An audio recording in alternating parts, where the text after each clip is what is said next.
início aqui a nossa série O Demônio Usurário e a Ascensão do Sistema Financeiro Moderno. Bom, a ideia desta série é nos juntar aí aos poucos daqueles que estão falando sobre o assunto usura, ou seja, sobre aquilo que alguns autores medievais e até modernos chegaram à conclusão de ser o pecado por excelência, certo? E assim, eu me lembro de ter entrado em contato com essa questão, basicamente eu vi nas aulas do professor Murilo Rezende, né, que é talvez o que eu conheço, pelo menos o que mais fala sobre o assunto, que mais aborda o assunto do ponto de vista histórico, econômico, etc. E a partir daí eu comecei a ler alguns livros que tratam da história da economia, dos bancos, etc. E que me fizeram abrir os olhos para essa questão ainda mais, né? E tentar tratá-la como realmente merece, como um dos pontos principais, né, daquilo que a gente costuma tratar aqui no nosso trabalho, como o tema da crise e os tempos, ou seja, é mais um dos elementos que compõem, né, a trama total do desenvolvimento histórico que nos levou ou que nos trouxe até aqui. Então,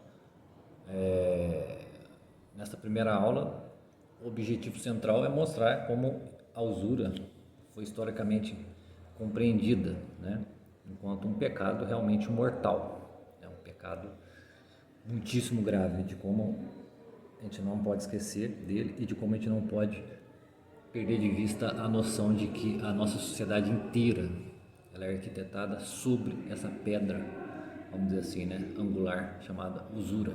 A pedra angular da nossa sociedade global é esse sistema de créditos compostos que nós vamos comentar aqui, certo?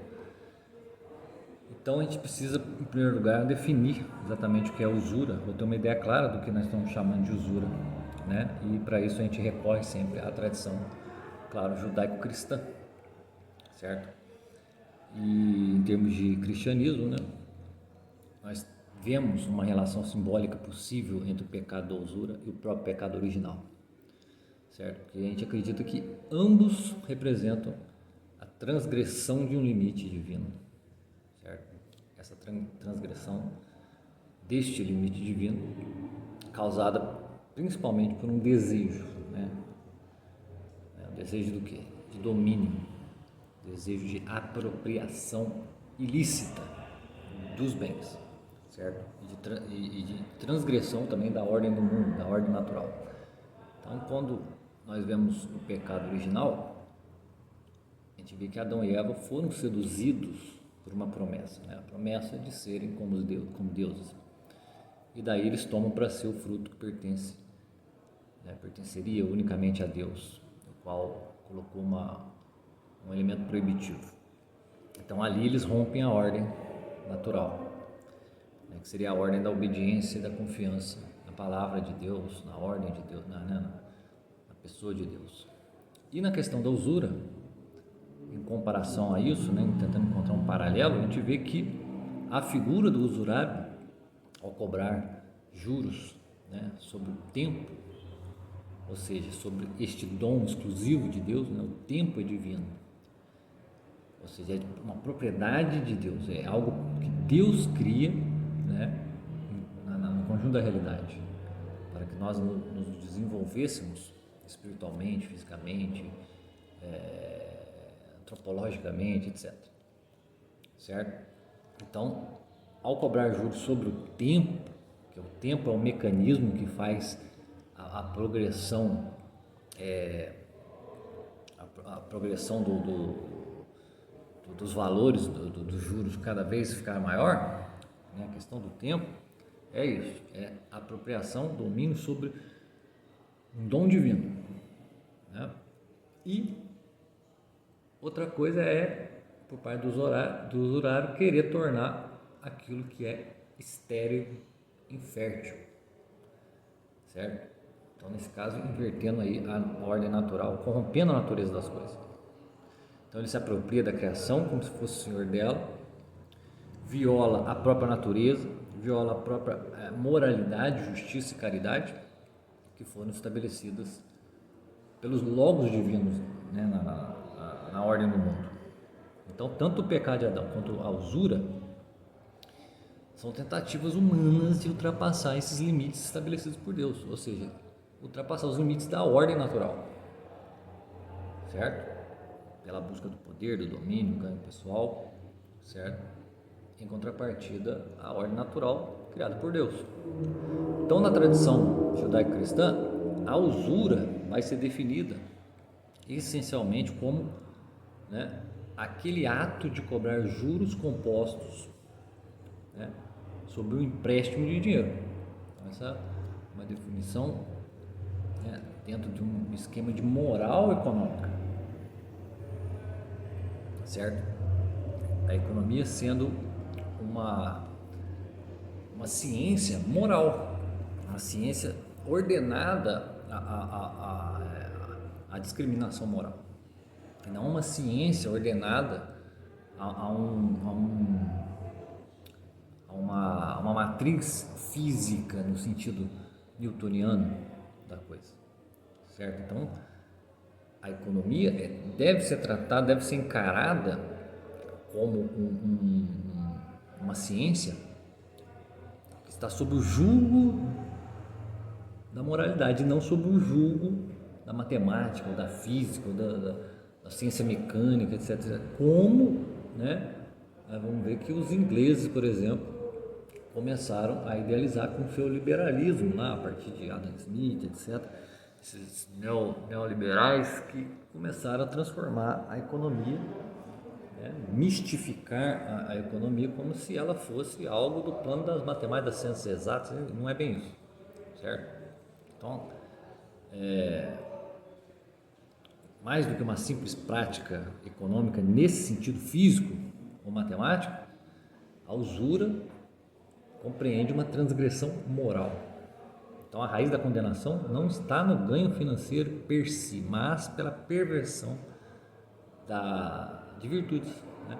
Caridade, justiça, etc. Então, para os antigos hebreus, por exemplo, a economia devia estar a serviço da vida comunitária, né? Da própria solidariedade entre o povo. E o empréstimo, então, era um ato de misericórdia, né? Alguém emprestava um valor, um bem, uma coisa sempre no sentido da comunhão comunitária, como uma espécie de ato de misericórdia, né, para com o indivíduo, para com o conjunto. Então, cobrar juros de alguém necessitado sempre foi visto nessa antiguidade hebraica como uma forma de exploração, como um pecado, um roubo disfarçado, né? E quando chega na tradição cristã, que herda e aprofunda esse pensamento, a usura passa a ser vista, né, para além da questão comunitária apenas, ou da questão econômica no sentido dos bens, mas ele já começa a ser visto como uma coisa mais profunda, como uma perversão da ordem natural, certo? E perversão da ordem divina, obviamente, porque é ganhar sem trabalhar, né? É fazer do tempo e da necessidade alheia uma mercadoria, certo? Então, nós vemos ali no Antigo Testamento e no próprio Novo Testamento proibições explícitas e até, né, não só explícitas, mas implícitas. Então, nós vemos em Deuteronômio, né, que aquela passagem que diz que não deve se exigir juros do seu irmão, nem juros de dinheiro, nem de mantimento, nem de qualquer outra coisa, né, proibindo a usura, uma proibição clara e absoluta, né? Então, o povo de Deus não deveria lucrar. Ele estava ali nas suas escrituras, está ali no Velho Testamento, em Levítico também, quando diz que se teu irmão empobrecer, vacilar em forças, né, junto de ti, então você deverá tomá-lo de sustento, você deverá sustentá-lo, ao invés de cobrar dele, né, emprestar para cobrar dele em seguida. Claro que existem aí algumas polêmicas em torno dessas prescrições hebraicas, né, do Velho Testamento, porque em algumas passagens disse que esse tipo de empréstimo não poderia ser cobrado dentro da comunidade judaica, aliás, hebraica, mas sim de estrangeiro, no sentido estrangeiro ali, no sentido quase que como alguém hostil àquela comunidade. Aqueles que eram hostil à comunidade, sim, deveriam ser tratados, né, diferentemente. Tem toda uma nuance nisso daí. Mas o que a gente quer levantar aqui é que nessas passagens, principalmente nessa de Levítico, né, o espírito da fraternidade, né, a ideia de prosperidade compartilhada e não acumulada, certo?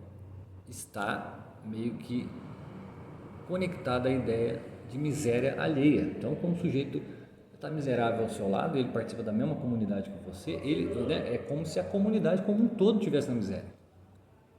Então, não adianta alguns serem prósperos, né? Não vai haver fraternidade verdadeira se, né, não tiver essa comunhão, vamos dizer assim, essa limpeza de essa limpeza de relacionamento, certo? Então, a ênfase do Velho Testamento em relação à proibição da usura ou do empréstimo por juros compostos, ela vai ser no sentido moral e comunitário. E no Evangelho, embora nosso Senhor Jesus Cristo não tenha abordado diretamente, explicitamente a questão dos juros, né, ele reafirma o próprio espírito de doação radical, de renúncia, ao acúmulo de bens, etc. A pobreza, né, a valorização da pobreza, não só no sentido material, mas no sentido espiritual, de você doar a sua vida pelo outro, não só a questão dos bens. Então, quando Jesus fala, dá a quem te pede, não volte as costas, né, ao que quiser que lhe empreste, isso daí já mostra que Jesus está dando um ensinamento espiritual, um ensinamento moral que podem ser aplicados na questão econômica, diretamente ligado à questão econômica, espiritual. Então, a economia ela tem que ser espiritualizada em termos de evangelho, mesmo que alguns acusem, por exemplo, aquela parábola dos talentos como uma má interpretação, como se aquilo fosse uma legitimação do lucro. Não, porque ali o que está acontecendo naquela parábola é uma espécie de chamado do discípulo ao uso responsável dos dons divinos, né? E não uma defesa ali nua e crua do capital financeiro. Então, tudo aquilo é uma analogia, a própria parábola já indica isso, né? Parábola é uma analogia, né, de como os bens espirituais são compartilhados, né, com misericórdia de Deus para conosco, e de como a gente deve partilhar esses mesmos bens para com o próximo. Se os bens espirituais são os mais caros, mais valiosos, devem ser tratados com esse nível de caridade, você imagina os bens materiais, certo? Então, assim, de certa maneira, a gente pode concluir que tanto o Velho Testamento como o Novo Testamento denotam a questão da usura como um entrave espiritual, um entrave humano e comunitário, certo? Duas ênfases, uma mais sutil, outra mais densa, mas duas ênfases que são compostas, né? Uma participa da outra. A visão da igreja sobre isso, né, desde os primeiros séculos, sempre reiterou a condenação da usura, né, com certa veemência, vamos dizer assim. Então, desde lá do início, nos primeiros concílios, já se impunha bastante restrição ao clero que praticasse usura. Mais tarde, ali no final da Idade Média, a afirmação da usura como um pecado mortal, condenando inclusive quem tentasse justificá-la. Então, não é só quem praticasse, mas quem tentasse criar argumentos a favor dela, certo? E quando chega em São Tomás de Aquino, na Suma Teológica, há uma afirmação do dinheiro, né? Que o dinheiro, aí já entra uma sutileza filosófica angélica, vamos dizer assim, né? Porque São Tomás de Aquino já leva a coisa para uma finura, para uma elegância, vamos dizer assim, argumentativa, uma claridade que deixa tudo mais fácil de compreender. Embora o seu estilo seja bastante confuso para nós homens modernos que já perdemos bastante o trato com as coisas abstratas. Então, Santo Tomás de Aquino ele afirmou que o dinheiro é um bem de uso consumível. Qual é o argumento dele? Dinheiro é um bem de uso consumível. Então, ele não pode ser alugado, como se fosse uma casa, uma ferramenta, uma vaca que se empresta para alguém.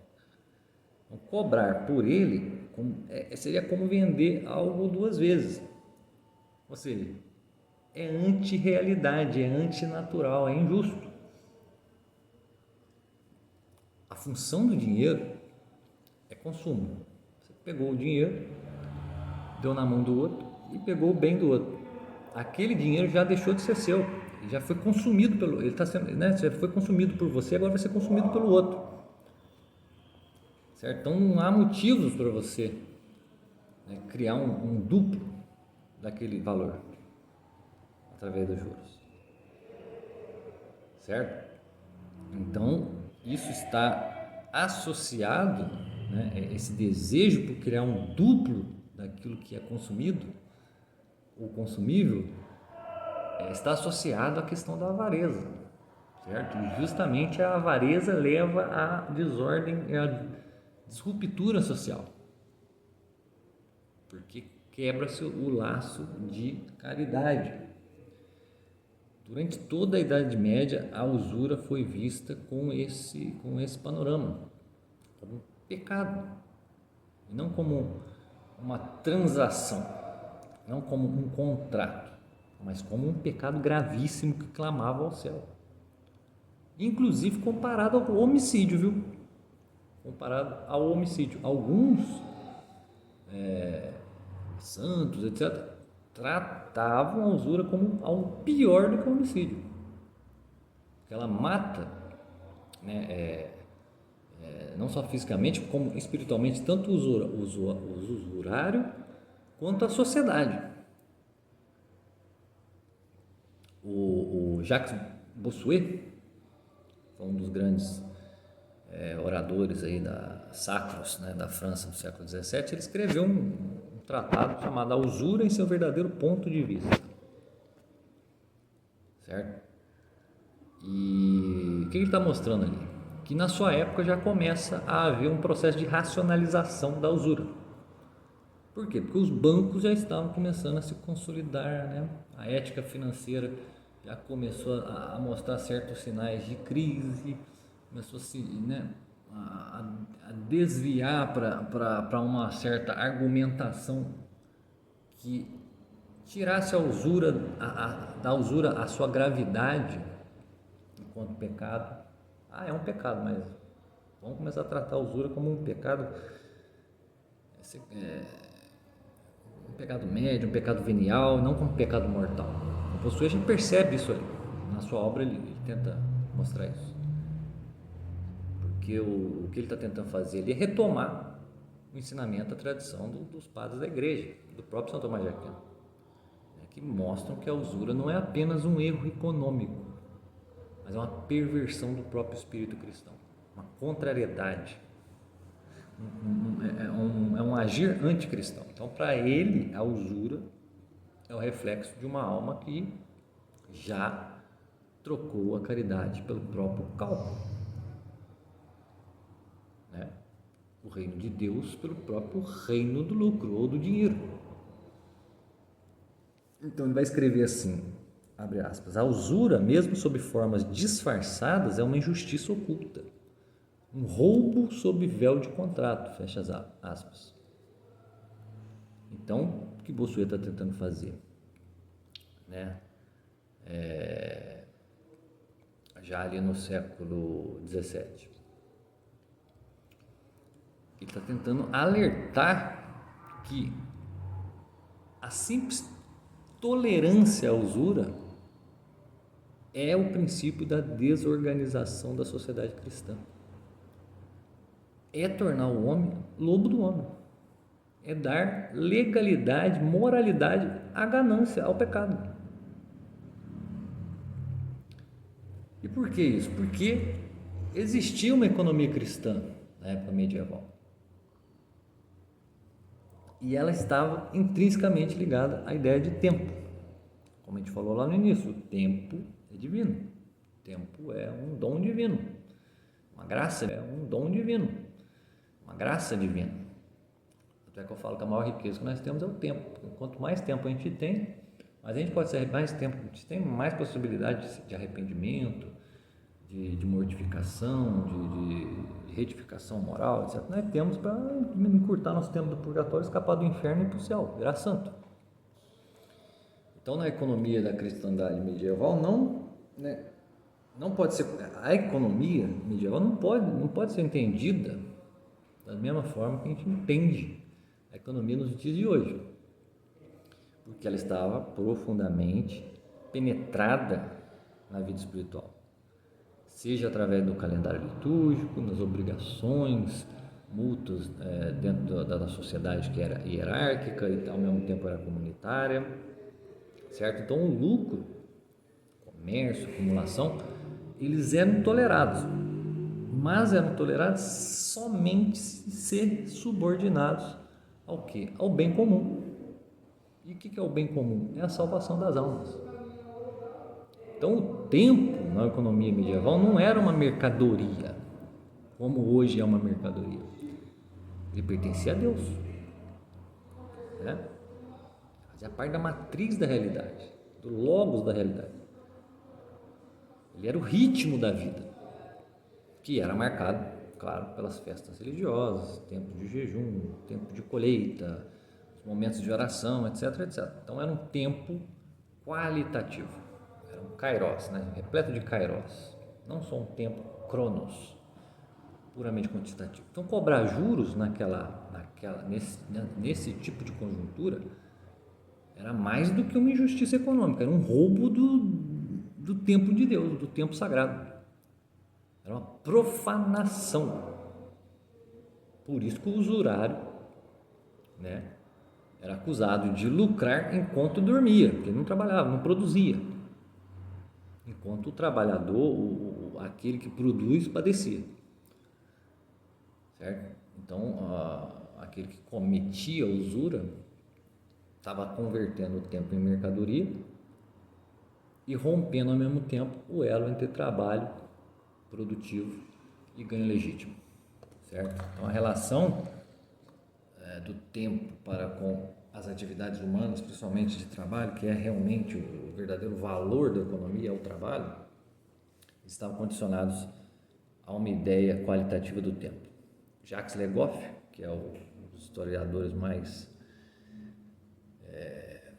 competentes aí para interpretar o imaginário da época medieval, na maioria das suas obras ele destaca, né, a diferença entre esses dois tempos, né? O tempo qualitativo da cristandade e o tempo abstrato, matemático, né, meramente quantitativo do capitalismo, vamos dizer, moderno, que veio logo em seguida. Então, ele vai falar que a usura, né, nesse sentido, é o crime de lucrar com o tempo de Deus. Então ele absorveu bem essa ideia, né? Porque o banqueiro ele não produz nada, apenas faz o tempo render juros, ele trabalha com o tempo. Então é uma lógica incompatível com a ideia cristã de que o tempo é dado por Deus para o serviço, oração, arrependimento. Totalmente. Então, já começa a operar aí um cálculo temporal de outra categoria, vamos dizer assim. Paralelo àquele tempo medieval, começa a ser introduzido na sociedade, através dos banqueiros, uma nova concepção de tempo. Certo? Então, o banqueiro ele passa a ser uma espécie não só de explorador econômico, mas de transgressor cósmico. Concorda comigo? Né? Hoje a gente tem um olhar, né? Claro, várias pessoas vão falar, tanto de direita quanto de esquerda, que seja, bom, o banco é explorador, explora o trabalhador, mas ninguém vai falar, o banqueiro, o banco, o usurário é um transgressor da ordem cósmica. Ninguém fala isso hoje em dia, mas não fala por quê? Porque já perderam a ideia de um tempo qualitativo. Então, deu para perceber que há uma incompatibilidade entre lucro financeiro sem produção e salvação da alma. Certo? Você não pode querer salvar sua alma destronando a ordem divina, tanto do tempo quanto da própria natureza. Então, na moral cristã tradicional, o lucro legítimo, produtivo, né, que vem de uma atividade produtiva, é aquele que vem do trabalho honesto. Não só do trabalho honesto, mas do risco assumido e da própria contribuição ao bem comum. Então, o que é o trabalho honesto? É um trabalho produtivo, verdadeiro. É um trabalho que tira do 1 para o 2. Ele duplica as coisas, depois ele triplica as coisas. Ele é produtivo, ele produz. Ele é fértil. O que é o risco assumido? Olha, eu tenho aqui um capital, ou seja, eu tenho uma reserva econômica. Eu posso aplicar essa reserva econômica em um outro trabalho, ou o trabalho de outra pessoa. Então, eu me associo àquela pessoa e assumo o risco do meu investimento. Então, se aquele trabalho, aquele empreendimento der errado, ele vai perder, eu vou perder também. E o risco é assumido, ponto final. Eu assumo a possibilidade de sair perdendo. Não dá certo o meu negócio. A nossa sociedade aqui, entre eu e outra pessoa, por exemplo, que eu possa, de repente, investir. O banco faz isso? O banco é um trabalho honesto? Nesse sentido, não, porque ele lucra com o tempo e faz o dinheiro querer duplicar, sendo que ele é estéril. E o risco assumido? O banco tem risco assumido? Não. Se você ficar devendo o banco, não importa o motivo pelo qual você não consiga pagar, você sempre vai continuar devendo, porque o banco não assume o risco. Ele assina um contrato com você, você é obrigado, acima de qualquer circunstância, a pagar aquilo.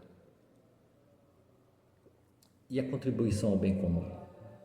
A contribuição ao bem comum é o seguinte: aquilo que você produz, aquilo que você investe, fazem o bem para os outros. O banco faz isso?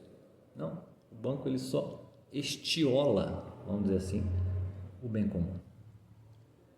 Porque ele torna todos endividados pelos seus contratos, pelo fato de não assumirem o risco, né, do seu empreendimento, que é emprestar dinheiro, por exemplo. Então, o lucro financeiro baseado em juros, que se multiplica sem esforço ou produção, sempre será suspeito, sempre será imoral. São João Crisóstomo já dizia: o usurário está morto para a caridade. Ele não empresta para ajudar, mas para prender. Então, essa é a lógica bancária moderna, certo? É isso que nós estamos chamando de demônio usurário. Por detrás disso tudo, dessa lógica, existe uma inteligência que está arrastando toda a sociedade, todo mundo, para uma porta infernal, vamos dizer assim. Então, a acumulação de riqueza sem necessidade, sem partilha, né, acaba sendo, claro, um escândalo espiritual, né? Digo no sentido do hábito de enriquecer pelo dinheiro em si, pela retenção, né, e sem produção, claro, ou sem serviço. Isso vai conduzindo o homem, né, já é a própria condução do homem à idolatria, certo? É a própria perdição. Então, por isso, muitas vezes a gente vê naqueles documentos medievais aquele sujeito rico que no fim da vida começava a doar tudo para a igreja, desesperado: estou morrendo, tenho que resgatar minha alma pela culpa aí de um comércio ilegítimo, da usura, né? Medo do inferno. E hoje? Alguém tem medo do inferno por cobrar juros compostos? Por estiolar o bem comum? Por desregular a vida social? Bem poucos, né? É muito difícil você ouvir uma pregação hoje em dia numa igreja sobre isso. Parece que a gente já se acostumou em viver numa sociedade usurária, certo?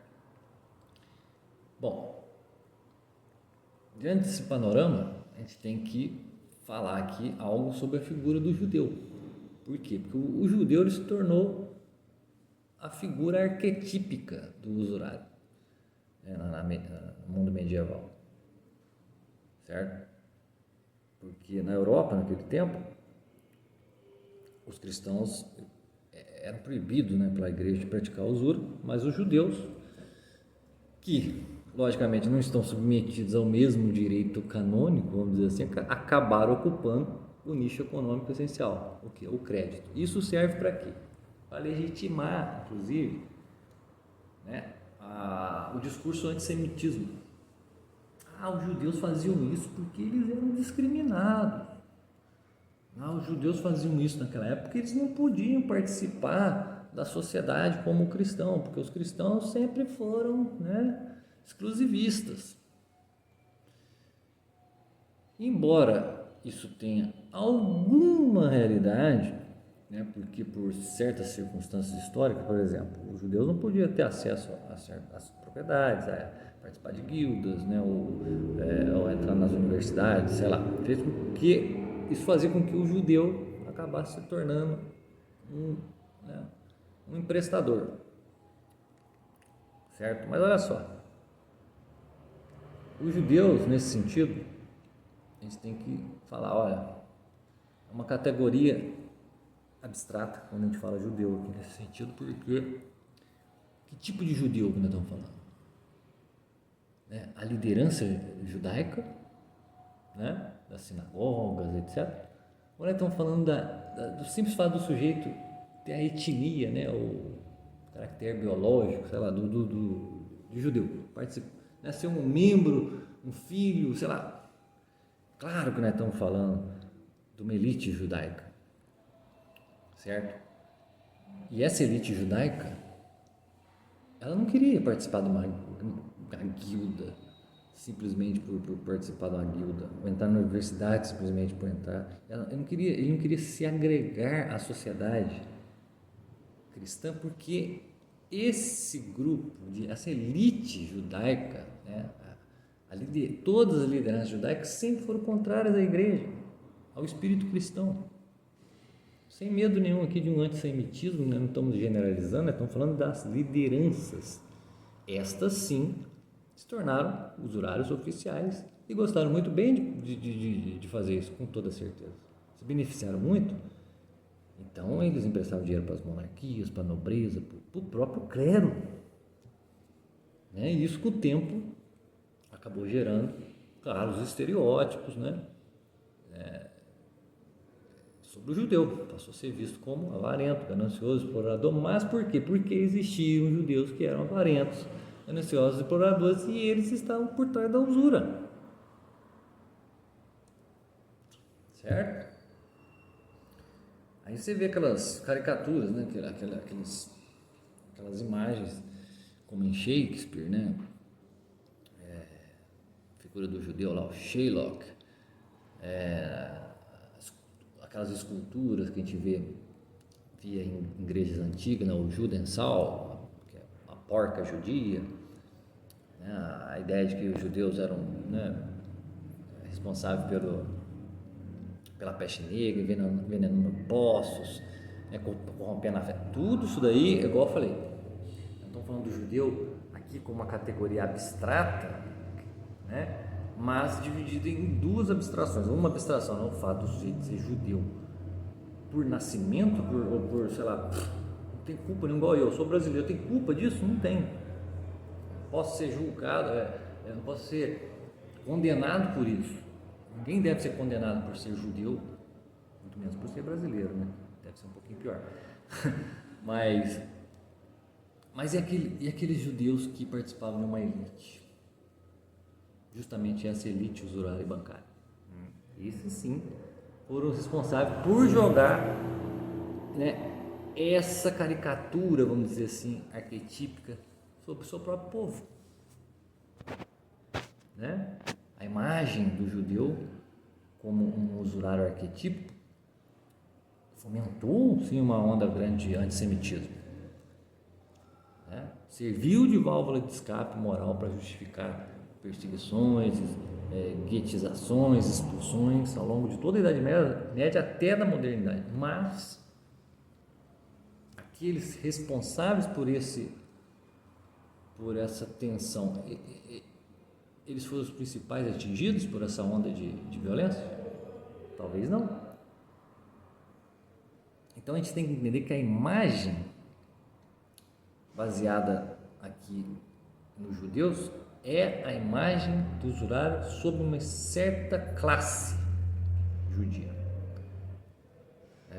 que por muitas razões se tornou a promovedora da usura na Idade Média e principalmente da ascensão dos bancos modernos,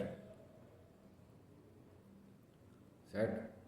A ponto de, por conta de sua, vamos dizer, de sua relação para com o clero, que naquela época renascentista ali estava corrompido, né? Papado, né? do filho da família do Lourenço de Médici, banqueiro, né? Tudo isso daí gerou que um colapso moral tão grande que houve aquele processo de ruptura da própria igreja, né, de dissensão da própria igreja, certo? E o que estava envolvido ali? Estava envolvido uma revolução usurária enorme dentro da Itália, dentro da cristandade. E nós sabemos que, por várias fontes, que muitos judeus dessa classe judia, vamos dizer, usurária, estavam envolvidos nisso, um processo de corrupção interna da cristandade. Então, até o ponto da transição da economia, vamos dizer, de subsistência, entre aspas, da época medieval, para uma economia de lucro, né, houveram uma série de fatores históricos que nos levam a crer, por evidências históricas, que os judeus sim participaram. Esta classe diretiva judaica. Então, durante a Idade Média, a maior parte da economia, a Europa inteira, funcionava sob a lógica da subsistência. Cada comunidade ali, feudo ou vila, né, produzia aquilo que era necessário para sobreviver. Mas, à medida que o excedente começa a ser cada vez maior, as transações econômicas, financeiras começam a ser maior, as abstrações sobre os valores, etc., começam a se tornar multiplicadas, certo? Começa um verdadeiro renascimento comercial. Isso se dá mais ou menos ali entre o século XI e XII. Então, há o crescimento das cidades, das rotas peregrinas, né? Uma espécie de abertura do comércio no Mediterrâneo. Então, isso tudo vai gerando uma nova mentalidade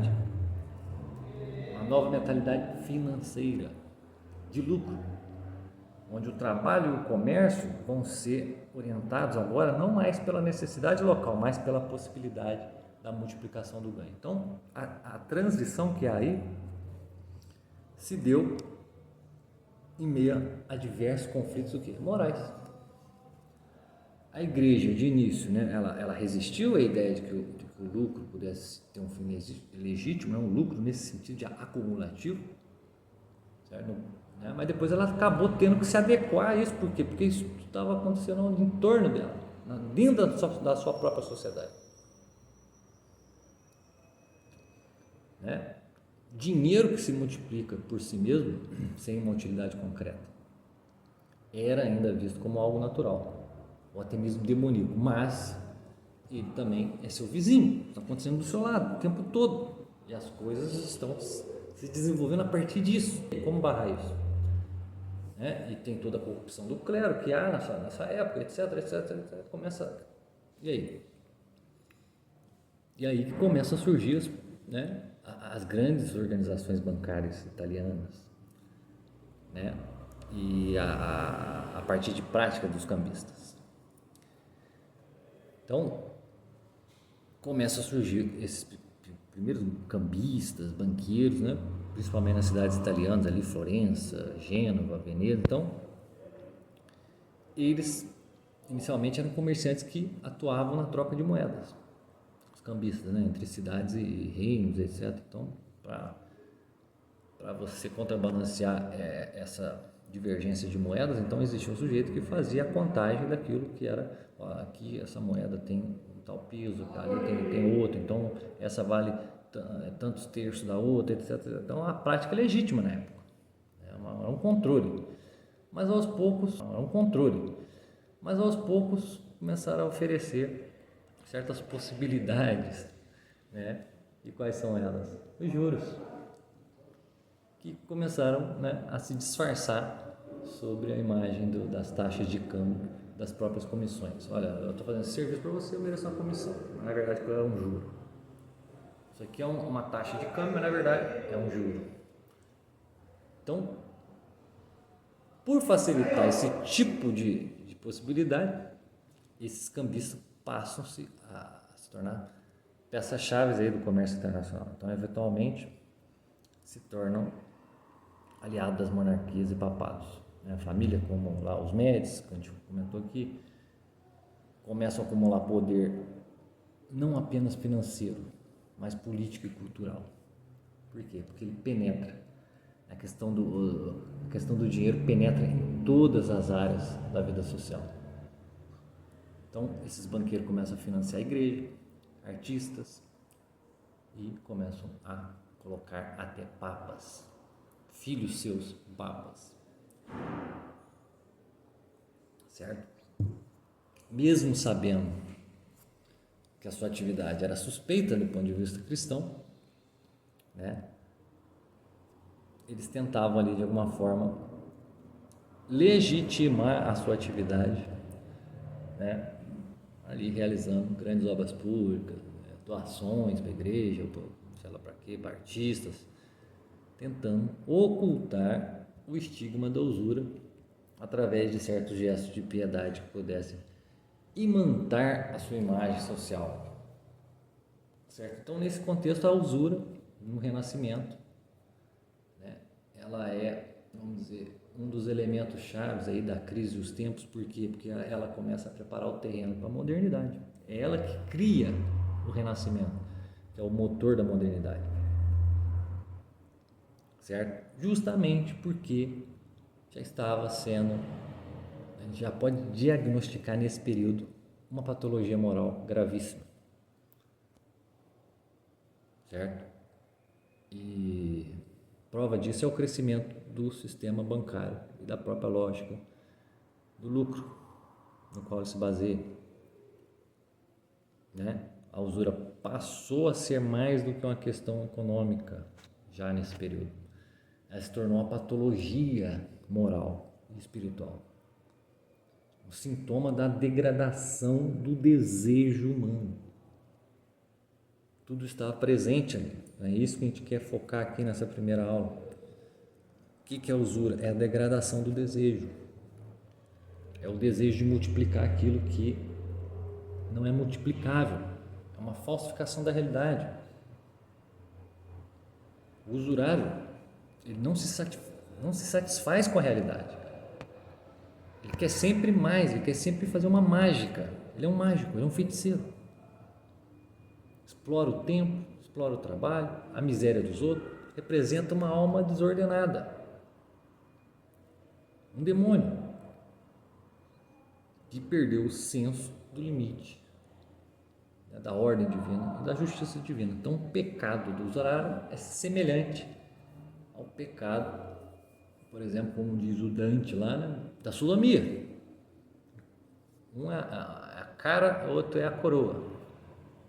A sodomia tenta transformar o fértil em estéril, o sexo em sexo que não produz, vamos dizer assim.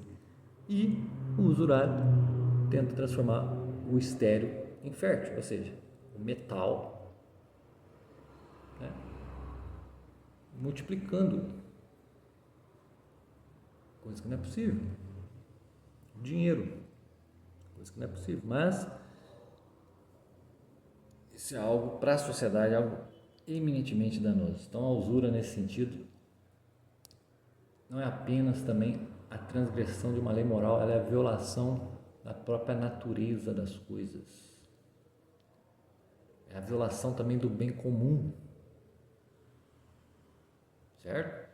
Existe um filósofo espanhol chamado Francisco Javier Jiménez Muñoz, que tem uma obra que chama A Usura, dedicada à usura.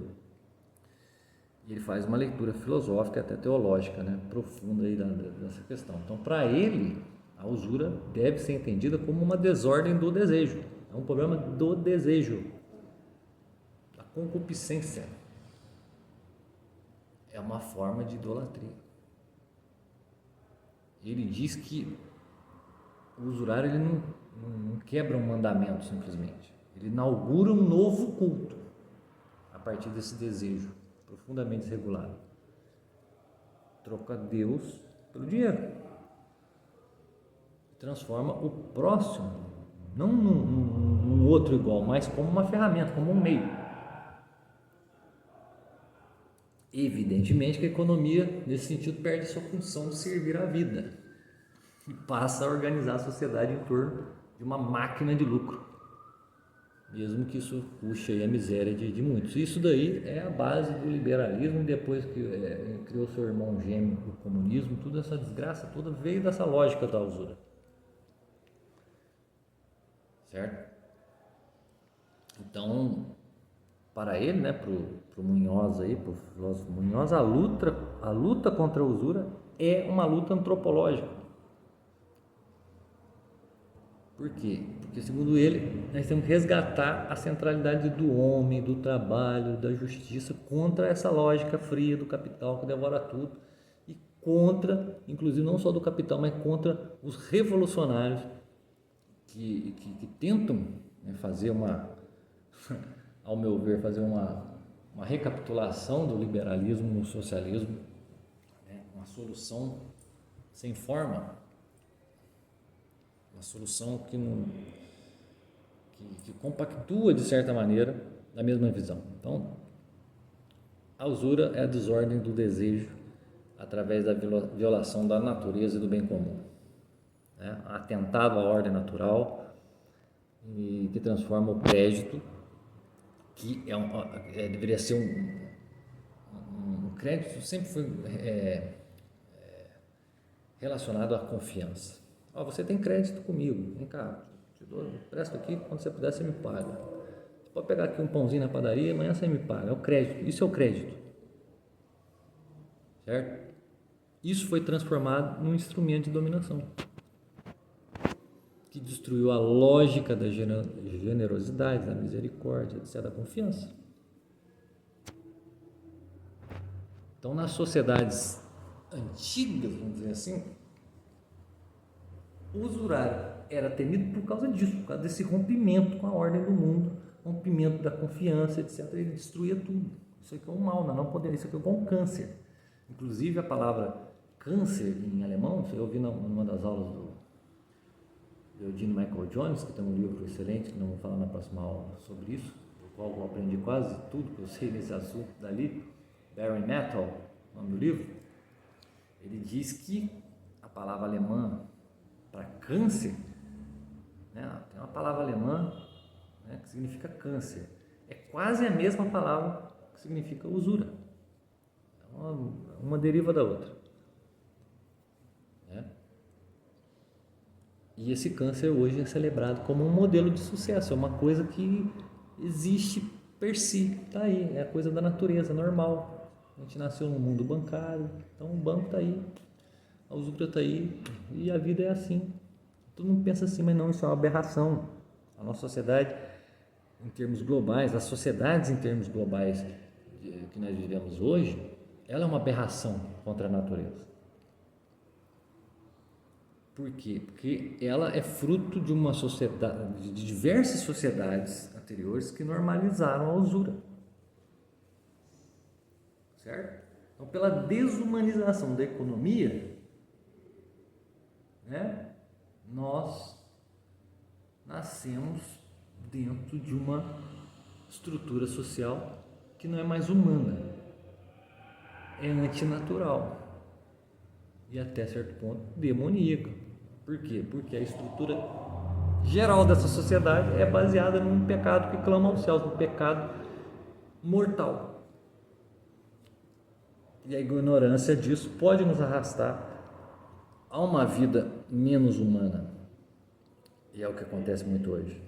E, logicamente, é uma vida que nos implica num risco cada vez maior da condenação eterna.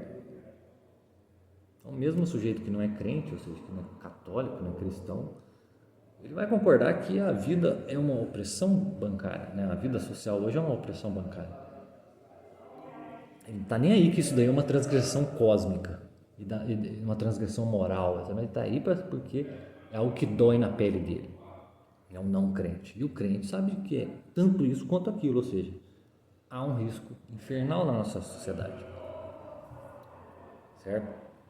Então, essa desordem do desejo é responsável pela inserção da usura enquanto um mecanismo técnico para a formação de uma sociedade bancária.